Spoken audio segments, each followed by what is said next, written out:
আসসালামু আলাইকুম রহমতুল্লাহি অবরকাতুহু। সম্মানিত দর্শক, ত্রয়োদশ অর্থাৎ ১৩তম জাতীয় সংসদ নির্বাচনের পর একেবারে ভালোয় ভালোয় সব কিছু হয়ে গেছে। জাতীয় সংসদের যারা সদস্য তারা শপথ গ্রহণ করেছেন। তারপর সংসদ বসেছে, তড়ি ঘড়ি করে সংসদের যে সংসদীয় কমিটিগুলো সেগুলো হয়ে গেছে। অধিবেশনগুলো চলছে। বেশ কয়েকবার বেশ উত্তেজনাপূর্ণ বিতর্ক হয়েছে সংসদে। মন্ত্রিপরিষদ গঠিত হয়েছে, বিশাল মন্ত্রিপরিষদ, নজিরবিহীন। এত বড় মন্ত্রিপরিষদ বাংলাদেশে হয়নি। এরপর আবার পূর্ণমন্ত্রী, প্রতিমন্ত্রীর পদমর্যাদায় অসংখ্য মানে অনেকগুলো উপদেষ্টা নিয়োগ লাভ করেছেন। এখানে অসংখ্য বললাম এই কারণে যে যারা হয়েছেন তারা এই সমাজের গুরুত্বপূর্ণ কেউ নন। আর তারা কি কারণে হয়েছে, কতজন হয়েছে, এটা নিয়ে জনগণের কোনো আগ্রহ নেই, মাথা ব্যথা নেই। এজন্য এটাকে অসংখ্য বললাম। যখন সংখ্যা নির্ধারণ করা যায় তখন মনে হয় যে এগুলো প্রয়োজন, ১, ২, ৩, ৪।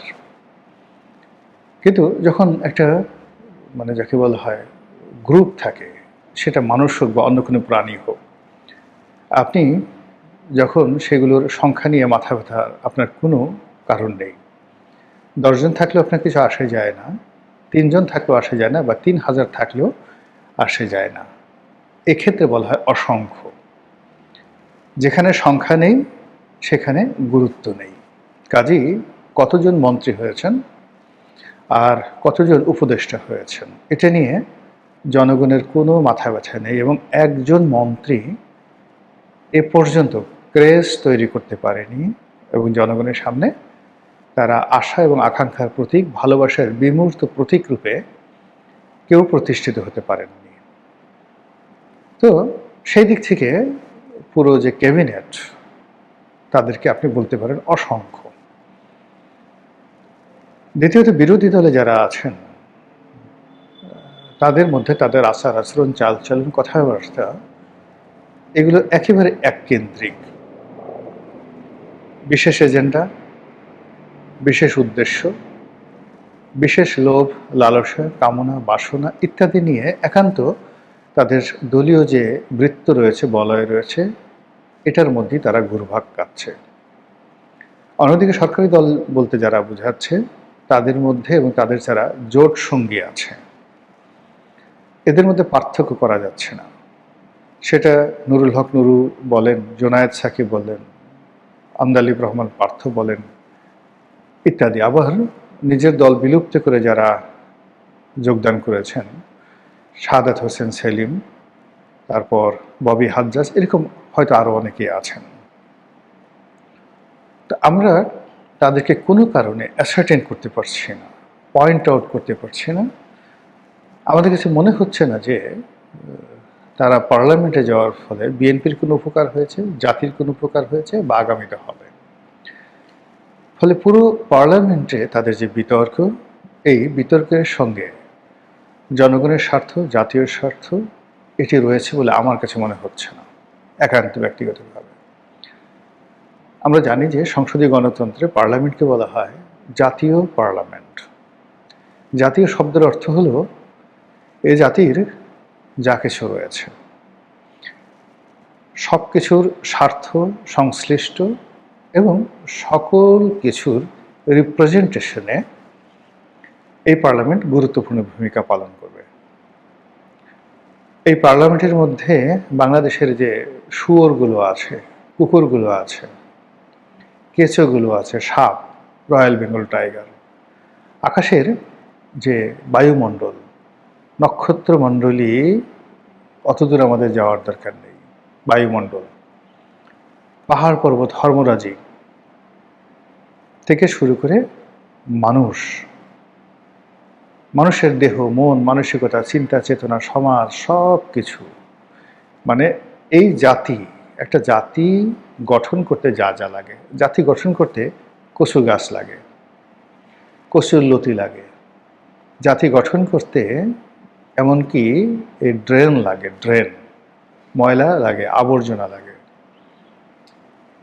সকল ব্যাপারে একটা সুষ্ঠু ম্যানেজমেন্ট, একটা উন্নয়ন এবং সভ্যতার স্তরে এক স্তর থেকে আর এক স্তরে পদার্পণ করার জন্য এই জাতীয় সংসদের যারা কর্তা ব্যক্তি রয়েছেন তারা কাজ করবেন। এজন্যই এটা জাতীয় সংসদ, জনগণের সংসদ, প্রকৃতি এবং পরিবেশের সংসদ, মানুষের সংসদ। কিন্তু এই যে 1.5 মাস হয়ে গেল এই সংসদে যে কথা, সেই কথায় একটি বারের জন্য ডিজেলের সমস্যা নিয়ে কি হচ্ছে? কৃষক নির্ঘুম রজনী কাটাচ্ছে। ডিজেল নেওয়ার জন্য অনেক কৃষক পেট্রোল পাম্পে এসে বসে জ্ঞান হারিয়ে ফেলছেন। তরমুজ খেতে হাজার হাজার নয়, লক্ষ লক্ষ তরমুজ পচে যাচ্ছে। ওগুলো যে সেই বিভিন্ন অঞ্চল থেকে এনে পরিবহন করে ঢাকাতে এনে বিক্রি করবে, পরিবহন পাওয়া যাচ্ছে না। ফলে কি হলো, এই রমজান মাসে যখন প্রবলেম ছিল না, যে তরমুজের কেজি ঢাকাতে ছিল ধরুন 70 থেকে 80 টাকা ভোক্তা পর্যায়ে, এখন খেতে গিয়ে দেখেন এই তরমুজ 10 টাকা কেজিতে পাওয়া যাচ্ছে কিনা এবং ওখানে কেউ কিনছে কিনা। তো এইভাবে একটি ফসল মার খাচ্ছে এবং সামনে যে ফসলের সঙ্গে বৃষ্টি জড়িত, সেচ জড়িত, ডিজেল জড়িত, পাম্প জড়িত, সেচ জড়িত, সেই সবগুলোতে সর্বনাশ হয়ে যাচ্ছে। জাতীয় সংসদে এটা নিয়ে কেউ কোনো কথা বলছে না। কেবলমাত্র একটা গুরুত্বপূর্ণ বিষয় নিয়ে স্বাস্থ্যমন্ত্রী কথা বলছেন, সেটা হলো হাম। এবং তিনি সংসদে কথা বলছেন যতটা, তার চেয়ে বাইরে কথা বলছেন এবং উই আর হ্যাপি। স্বাস্থ্যমন্ত্রীর ব্যাপারে আমরা হ্যাপি। এর বাইরে বিভিন্ন মন্ত্রী এবং সংশ্লিষ্ট সেই মন্ত্রণালয়ের সঙ্গে স্বার্থ সংশ্লিষ্ট বিরোধী দলের যারা কর্তা ব্যক্তি, তারা যে সকল কথা বলছে সে সকল কথাবার্তা মনে হচ্ছে যে জুলাই সনদ এবং সংবিধান সংশোধন, আওয়ামী লীগ নিষিদ্ধ করা, তারপর তত্ত্বাবধায়ক সরকারের আমলে নয়, ঠিক এই অন্তর্বর্তীকালীন সরকারের আমলে মাজদার হোসেন মামলার যে অন্তর্নিহিত তাৎপর্য অনুযায়ী সরকারের নির্বাহী বিভাগ থেকে বিচার বিভাগকে আলাদা করার জন্য যে দাবি ছিল, বোথ বার অ্যান্ড বেঞ্চ, উকিল এবং যারা বিচারক সকলের যে দাবি ছিল, সেই দাবি হলো বিচার বিভাগ পৃথকীকরণ হবে, সুপ্রিম কোর্টের অধীন থাকবে, আলাদা একটা সেক্রেটারিয়েট থাকবে। এবং এই কাজটি আসিফ নজরুল সাহেবরা করে গেছেন প্রশংসার দাবি খুব অল্পতম সময়ে। এবং এই কাজ করার জন্য যে সরকারি সিদ্ধান্ত অন্তর্বর্তীকালীন সরকার খুব স্বল্পতম সময় নিয়েছিল, এখন নতুন সরকার এসে এটা আবার সেই শেখ হাসিনার জমানাতে, সাবেক জমানাতে ফিরে নেওয়া যাওয়া হয়েছে। তো এই যে কাজগুলো হচ্ছে, সেই কাজের ফলে এই জাতীয় সংসদকে মনে হচ্ছে বিএনপির সংসদ। যারা ক্ষমতাধর তাদেরকে মনে হচ্ছে এটা জাতীয় সংসদ না, এটা বিএনপির সংসদ। আর বিরোধী দল, এটা জামাতের সংসদে বলা যাচ্ছে না, এনসিপির সংসদ বলা যাচ্ছে না, মনে হচ্ছে এই সংসদের পেছন থেকে কেউ টানছে, কেউ প্রভাব বিস্তার করছে, কারো এজেন্ডা বাস্তবায়নের জন্য বিরোধী দল কাজ করছে। আর তিনি স্বয়ং ডক্টর মোহাম্মদ ইউনূস। এইভাবেই আমার কাছে মনে হচ্ছে। ফলে এখনো পর্যন্ত সংসদের কর্মকাণ্ডে কোনো রকম গতিশীলতা আসেনি। সরকারের কর্মকাণ্ড নিয়ে জনগণের মধ্যে কোনো আশা এবং আকাঙ্ক্ষা তৈরি হয়নি। মানুষ যার যার অবস্থানে এতটা ব্যস্ত, এতটা অসহায়, প্রবল বেগে যেভাবে দৌড়াচ্ছে এবং যেভাবে একটার পর একটা সমস্যা হুমড়ি খেয়ে এসে পড়ছে, মানুষ দিক বিদিক কাণ্ডজ্ঞানহীন হয়ে কেবলই ছুটছে।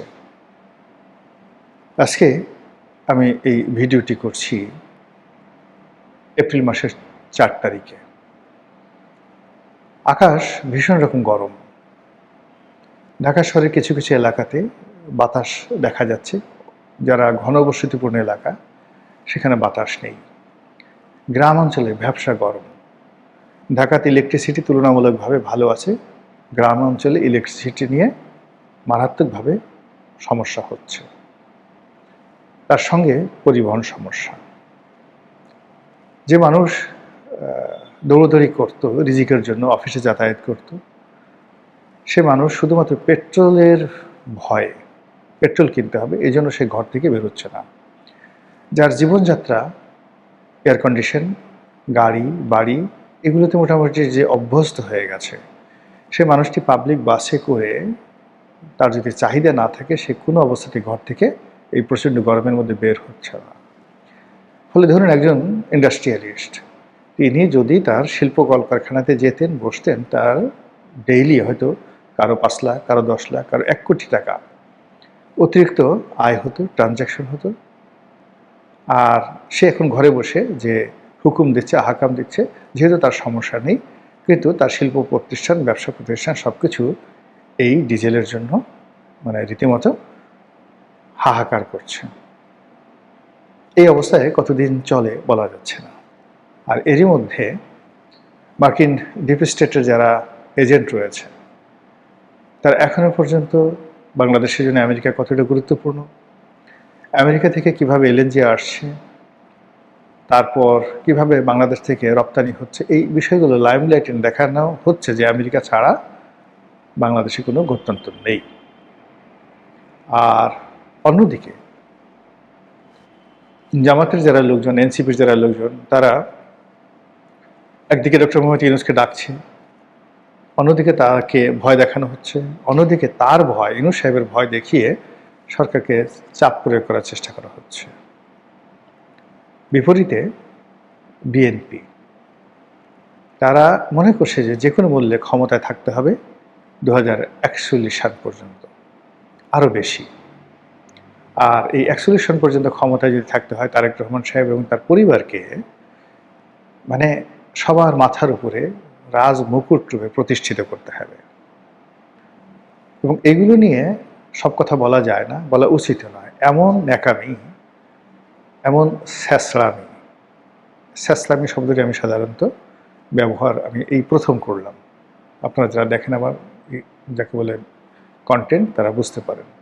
ভাষার ব্যাপারে আমি সাধারণত যাকে বলা হয় সতর্ক থাকি। কখনো কখনো আঞ্চলিক ভাষা বা শব্দ ব্যবহার করি কন্টেন্টকে যাকে বলা হয় উপভোগ্য করার জন্য।